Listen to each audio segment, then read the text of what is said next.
सभी साथियों को दीपावली की हार्दिक शुभकामनाएं।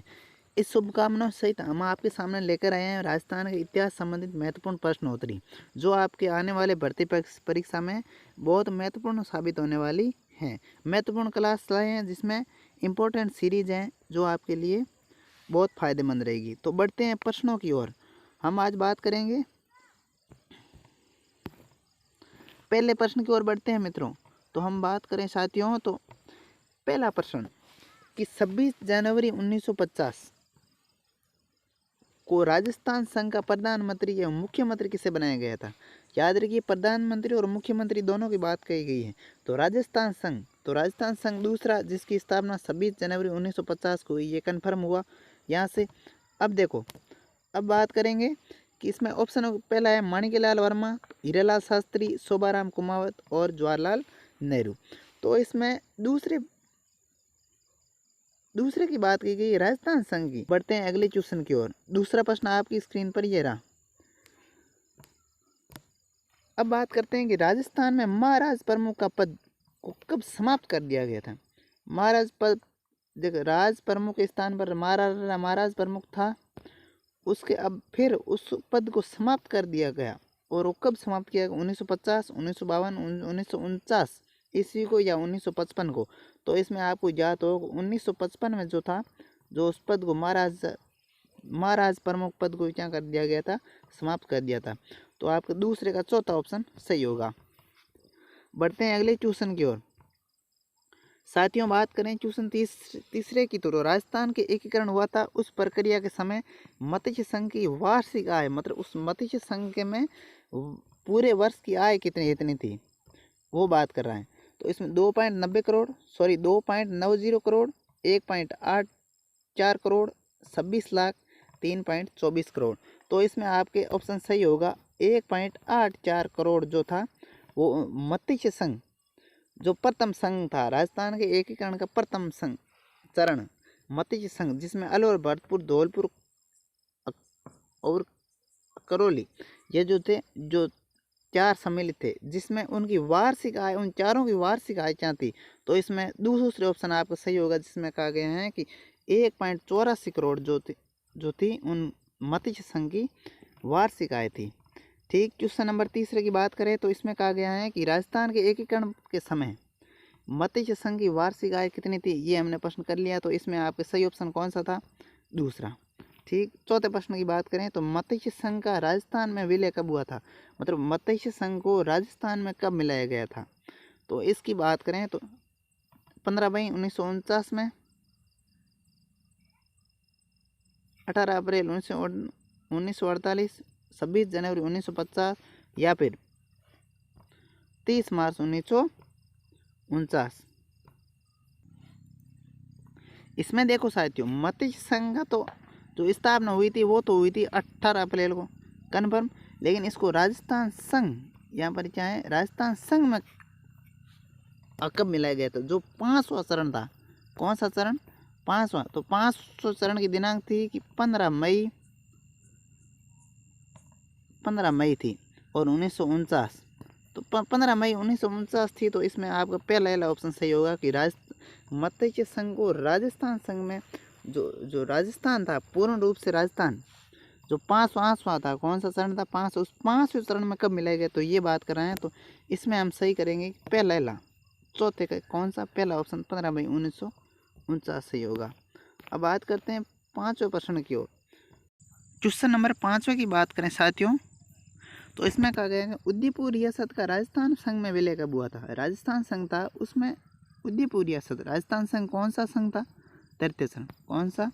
अब तृतीय चरण की बात करें तो तृतीय चरण ये 18 मार्च और 1948, पहले 30 मार्च 1950 ये फाइनल हुआ, 30 अप्रैल 1949 एक आता है, 18 मार्च और 18 अप्रैल।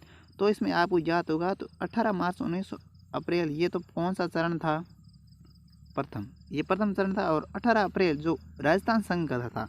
तो इसमें आपका चौथा ऑप्शन उदयपुर रियासत को राजस्थान संघ में 18 अप्रैल 1948 को शामिल किया गया था। बढ़ते हैं साथियों अगले क्वेश्चन, छठे क्वेश्चन की ओर। बात करें उदयपुर में आयोजित अखिल भारतीय देशी राज्य लोक परिषद के 7वें अधिवेशन की अध्यक्षता किसने की थी? दोबारा क्वेश्चन ध्यान से देना। उदयपुर में आयोजित हुआ था अखिल भारतीय देशी राज्य लोक परिषद, उसके अंदर 7वां अधिवेशन हुआ था, उसकी अध्यक्षता किसने की थी, ये बात कह रहे हैं। तो इसमें उसकी अध्यक्षता आपके पहला ऑप्शन जवाहरलाल नेहरू, हीरालाल शास्त्री, जयनारायण व्यास, माणिकलाल वर्मा। तो इसमें आपको सापेक्ष दिख रहा है कि पहला ऑप्शन जवाहरलाल नेहरू आपका सही ऑप्शन होगा, जिन्होंने उदयपुर में आयोजित अखिल भारतीय देशी राज्य लोक परिषद के 7वें अधिवेशन की अध्यक्षता की थी। अब देखो 8वां क्वेश्चन आपके स्क्रीन पर ये रहा। इसमें बात कर रहे हैं कि अलवर प्रजामंडल, अलवर प्रजामंडल में अलवर प्रजामंडल के राजगढ़ अलवर में जागीर मापी प्रजा सम्मेलन हुआ था, उसका आयोजन किस वर्ष हुआ था? उसका आयोजन जून 1941 में, जनवरी 1941, जुलाई 1931 और जनवरी 1935। तो इसमें आपका पहला ऑप्शन होगा सही, जून 1941 में अलवर प्रजामंडल ने राजगढ़ अलवर में जागीर मापी प्रजामंडल का आयोजन किया था। 8वां प्रश्न, 9वां प्रश्न इसमें कह रहा है कि जून 1941 में, ये अलग है, ये क्वेश्चन 9वां, जून 1941 में अलवर प्रजामंडल के जागीर मापी प्रजामंडल सम्मेलन का उद्घाटन किसने किया था? पहले पूछ लिया था दिनांक पिछले वाले प्रश्न में, अब इसके उद्घाटन की बात कर रहे हैं। तो चाहे सत्यदेव विद्यालंकार थे, कुंज बिहारी मोदी, बेणी माधव शर्मा या गोकुल चंद शर्मा। तो इसमें आपका सही ऑप्शन होगा पहला, सत्यदेव विद्यालंकार जो थे, जून 1941 में जागीर मापी प्रजामंडल का क्या किया था? उद्घाटन किया था। क्वेश्चन नंबर 10 की बात करें, निम्नलिखित में से कौन सा युग्म सुमेलित नहीं है? ये सारे प्रश्न आपके एग्जाम में पहले आ चुके हैं, एग्जाम से संबंधित और बहुत महत्वपूर्ण क्वेश्चन जो आपके एग्जाम की दृष्टि से बहुत महत्वपूर्ण है, चाहे वो सेकंड ग्रेड हो, चाहे रीट हो, चाहे कांस्टेबल की भर्ती हो, चाहे रीट हो, कोई भी हो, उसके लिए चतुर्थ श्रेणी से भर्ती हो, कोई भी हो, राजस्थान की भर्तियों के लिए ये प्रश्न बहुत रामबाण साबित होने वाले। जैन शिक्षा प्रसारण समिति, जिसमें अर्जुन लाल सेठी ने इनकी क्या की थी? स्थापना की थी, जैन शिक्षा प्रसारण समिति की। ठीक, उसके बाद भरतपुर विद्यार्थी परिषद 1920 में इसकी स्थापना हुई थी, बीकानेर में, क्या ये सही है? जैन शिक्षा प्रसारक समिति 1905 जोधपुर में इसकी स्थापना हुई है, क्या ये सही है?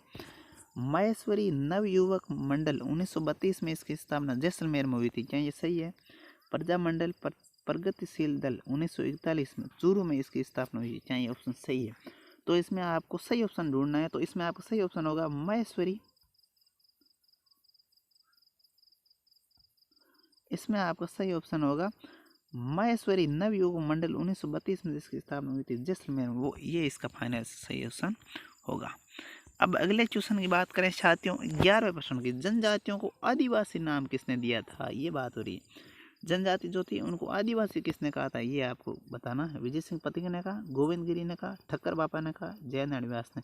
इसमें आपका तीसरा ऑप्शन ठक्कर बाबा, जिन्होंने जनजातियों को आदिवासी कहा था। 15 क्वेश्चन की बात करें साथियों, तो जैन मुनि मगन सागर की अध्यक्षता में मीणाओं का सम्मेलन कहाँ हुआ था? जैन मुनि थे मगर सागर, उनकी अध्यक्षता में मीणाओं का एक सम्मेलन हुआ था, और वह सम्मेलन कहाँ हुआ? जिसमें जयपुर राज्य मीणा सुधार समिति का गठन हुआ। एक ही प्रश्न में 2-3 प्रश्न सम्मिलित हो रहे हैं साथियों, जिसमें जयपुर राज्य मीणा, चाहे वो जयपुर में हुआ था इसकी अध्यक्षता का सम्मेलन मगन सागर की अध्यक्षता में, चाहे वो नीम का थाना में हुआ था, बेणेश्वर में हुआ, या मातृकुंडिया में हुआ। तो इसमें आपका नीम का थाना जो है उसमें क्या हुआ था? मीणा का सम्मेलन हुआ था, जिसमें जयपुर राज्य मीणा सुधार समिति का भी गठन किया गया था। क्वेश्चन नंबर 16 की बात करें, बूंदी में गुर्जर आंदोलन का पुनः प्रारंभ कब हुआ था? बूंदी में एक गुर्जर आंदोलन शुरू हुआ था 1923 में, ठीक, लेकिन इसमें प्रश्न में क्या कह रहा है, पुनः आरंभ कब हुआ था? साथियों 1923 में शुरुआत, 1925, 1937, 1930। तो इसमें आपका तीसरा ऑप्शन सही होगा, जिसमें 1937 में इसकी क्या हुआ था?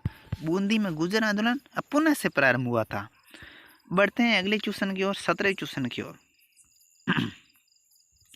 17वां क्वेश्चन साथियों ये कह रहा है, 20 अप्रैल 1929 को नहरी क्षेत्र के किसानों ने जमींदार संघ का अध्यक्ष किसे बनाया था? वेरी इंपॉर्टेंट, नहरी क्षेत्र में जो किसानों ने 20 अप्रैल 1929 को जमींदार संघ का अध्यक्ष जमींदार एक संघ बनाया, उसका अध्यक्ष किसे बनाया था? ईश्वर सिंह, जीवन चौधरी, दरबारा सिंह, बीरबल सिंह। तो इसमें आपका तीसरा ऑप्शन सही होगा, दरबारा सिंह। कौन? दरबारा सिंह। ये ऑप्शन आपका सही होगा। बढ़ते हैं 18वें क्वेश्चन की ओर। साथियों एक टक ध्यान नजरी, बहुत शानदार क्लास रहने वाली है। निम्न में से बीकानेर राज्य में किसान दिवस कब मनाया जाता है? किसान दिवस, वेरी गुड। 1 जुलाई 1946 नेता दिवस मनाया जाता है। क्या साथियों, क्या दिवस मनाया जाता है? नेता दिवस। ठीक। 6 जुलाई 1946, 3 सितंबर 1946, 17 जुलाई 1946। अब देखो साथियों, ये तो 1946 नेता दिवस हो गया। ठीक। और ये 6 जुलाई आपके इसमें 6 जुलाई 1946 सही ऑप्शन होगा। 19वां क्वेश्चन आपकी स्क्रीन पर ये रहा। कह रहे हैं कि 25 अप्रैल 1946 को राजगढ़ तहसील के चूरू के लल्लाण गांव में किसके नेतृत्व में किसानों की एक विशाल सभा हुई थी? लल्लाण गांव एक साथियों एक हनुमानगढ़ में भी है, जो बहुत प्रसिद्ध है। ठीक। लेकिन इसमें क्या कहा गया है कि राजगढ़ तहसील चूरू के एक लल्लाण गांव है, उसमें किसके नेतृत्व में किसानों की विशाल सभा हुई थी? चाहे वो चौधरी कुंभाराम थे, स्वामी कर्मानंद, प्रताप सिंह, पहला ये ऑप्शन, तीसरा दोनों ही। तो इसमें आपका चौथा ऑप्शन सही होगा, जिसमें चौधरी कुंभाराम और प्रताप सिंह दोनों के नेतृत्व में क्या हुआ था? एक विशाल सभा आयोजित हुई थी चूरू में, राजगढ़ तहसील, वहाँ पर किसानों की विशाल सभा बैठक हुई थी। 20वां क्वेश्चन आपकी स्क्रीन पर ये रहा। 1908 में गोविंदगिरी बेड़सा गांव से निष्कासित होने के बाद कहाँ पर हाली यानी कर्षक के रूप में काम करने लगे? हालियान जो हल को चलाता है, गोविंद गुरु जो बेड़सा गांव से निष्कासित हुए थे 1908 में, उसके बाद वो किस गांव में गए थे और वहाँ पर कर्षक का काम किया था? उकरेली गाँव, सूंत गाँव, बांशिया गाँव, सियावा गाँव। इसमें आपका पहला ऑप्शन सही होगा कि गोविंद गुरु जी थे उकरेली गांव में वापस कर्षक कार्य करने गए, वहाँ पर रुक गए थे। 21वां क्वेश्चन आपकी स्क्रीन पर ये रहा। बिजोलिया किसान आंदोलन के तीसरे चरण में किसानों ने किसे अपना प्रधान चुना और अपनी जमीन वापस करने के लिए सत्याग्रह करने का निर्णय किया? बिजोलिया किसान आंदोलन का तीसरा चरण हुआ था, उस चरण में किसानों ने किसे अपना प्रधान बनाया था और किसे अपनी जमीन वापस प्राप्त करने के लिए सत्याग्रह का निर्णय सत्याग्रह पर आ गए थे? विजय सिंह पथिक, साधु सीताराम दास, माणिकलाल वर्मा और जमनालाल बजाज। तीसरे चरण की बात कर रहा है बिजोलिया किसान आंदोलन का तीसरा, तो इसमें आपका जमनालाल बजाज सही होगा। चौथा ऑप्शन इसमें आपका सही होगा। साथियों 22वां क्वेश्चन आपकी स्क्रीन पर ये रहा। 1857 क्रांति के दौरान मेजर सॉवर्स के कहने पर किसने खाना खाकर इस अफवाह का खंडन किया कि आटे में हड्डियों का चूरा मिला हुआ है? अब देखो 1857 क्रांति हुई थी, उसमें मेजर सॉवर्स के कहने पर एक शासक था जिसने ये कहा था कि मैं हड्डियों को खाऊंगा और पता लगाऊंगा, इस खाने को खाऊंगा और पता लगाऊंगा इस खाने में हड्डियां है या नहीं है। तो वो योजना कुशालराज सिंह भी थे, अर्जुन सिंह थे, गोकुल चंद मेहता थे या मदन लाल सिंह थे? इसमें अर्जुन सिंह थे जिन्होंने उस हड्डियों को खाया और उस खाने को खाया और ये अफवाह का खंडन किया कि इस खाने में कोई हड्डियों का मिश्रण नहीं है। साथियों अगले क्वेश्चन की बात करें, 23वां क्वेश्चन, शानदार क्वेश्चन, महत्वपूर्ण प्रश्नावली के साथ बात कर रहा है कि 1857 क्रांति के दौरान राजस्थान का एकमात्र सुनियोजित संघर्ष किस राज्य में हुआ था? क्रांति हुई थी, उसमें राजस्थान के एक में सुनियोजित संघर्ष हुआ था, वो कौन से राज्य में हुआ था? क्या वो मेवाड़ में, भरतपुर में, कोटा में, जोधपुर में? कोटा का जो था संघर्ष सुनियोजित संघर्ष कहलाता है। तो इसमें आपके तीसरा ऑप्शन कोटा वाला सही होगा। इसी शुभकामनाएं सहित आपको दीपावली की हमारे ओम एजुकेटर यूट्यूब की तरफ से सभी साथियों को दीपावली की हार्दिक शुभकामनाएं। इसी तरह हम आपसे उम्मीद करते हैं कि आप हमसे जुड़े रहेंगे और आपको महत्वपूर्ण जानकारियाँ मिलती रहेंगी। महत्वपूर्ण सीरीज, महत्वपूर्ण क्लासें आपके सामने